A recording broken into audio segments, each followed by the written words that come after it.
Telugu Desam party అధినేత Chandrababu party నేతల్ని control చేయలేకపోతున్నారు. ఎమ్మెల్యేలని అదుపులో ఉంచలేకపోతున్నారు. ఎమ్మెల్యేల వ్యవహార శైలి ఆ పార్టీ హైకమాండ్ కు చిక్కులు తెచ్చిపెడుతోంది.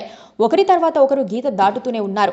ఓ ఎమ్మెల్యేగా ఉన్నప్పుడు ఎలా వ్యవహరించాలన్న దానిపై వారు కనీస అవగాహన పెంచుకునే ప్రయత్నం చేయటం లేదు. అధికారం చేతికి వచ్చిందన్న అహంకారంతో వ్యవహరిస్తున్నారు. కేసుల భయంతో వైసీపీ నేతలు పెద్దగా బయటకు రావటం లేదు.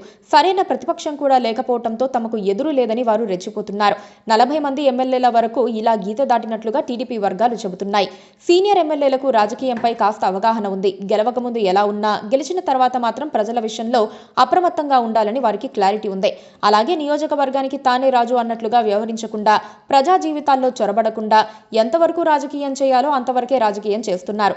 వారి విషయంలో అంతా స్మూత్ గా జరిగిపోతున్నా వివిధ కారణాలతో మొదటిసారి అవకాశం దక్కించుకున్న వారు గాలిలో గేలి చేశారు.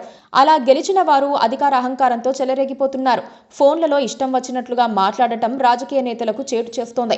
అనంతపురం ఎమ్మెల్యే మద్యం మత్తులో ఏదో వాగాడు. దాన్ని అవతల వాళ్ళు వ్యూహాత్మకంగా రికార్డ్ చేశారు. ఆ ఎమ్మెల్యే మద్యం మత్తులో ఉన్నప్పుడు ఏం మాట్లాడతాడో ఆయనకే తెలియదని సొంత పార్టీ నేతలు అంటూ ఉంటారు. ఆయన తరహాలోనే పలువురు ఎమ్మెల్యేలు తాము చేస్తున్న పనులపై నియంత్రణ కోల్పోతున్నారు. పార్టీకి చెడ్డ పేరు తీసుకొస్తున్నారు. వీరిలో కొంతమంది అవినీతికి పాల్పడుతూ ఉంటే మరికొంతమంది వ్యక్తిగత వ్యవహారాలతో చెడ్డ పేరు తెచ్చుకుంటున్నారు. ముఖ్యమంత్రి చంద్రబాబు నాయుడు ప్రతి ఒక్కరికి 1-2 అవకాశాలు ఇస్తారు. దిద్దుకోగలిగిన తప్పులు చేసినప్పుడు దిద్దుకునే అవకాశం ఇస్తారు. హెచ్చరికలు చేసినంత కాలం చేస్తారు. మార్పు లేదంటే ఆయన వదిలేస్తారు. ఇక పట్టించుకోరు. తర్వాత ఎంత ఒత్తిడి చేసినా వారికి మరో అవకాశం ఇచ్చేందుకు చంద్రబాబు ఏమాత్రం ఆసక్తి చూపించారు. అప్పటికి కానీ అలాంటి వారికి ఏం జరిగిందో అర్థం కాదు. తొలిసారితోనే రాజకీయ భవిష్యత్తు అంతమైపోతుందని అంటున్నారు. అయితే చంద్రబాబు ఇప్పటి వరకు హెచ్చరికలకే పరిమితమవుతున్నారు.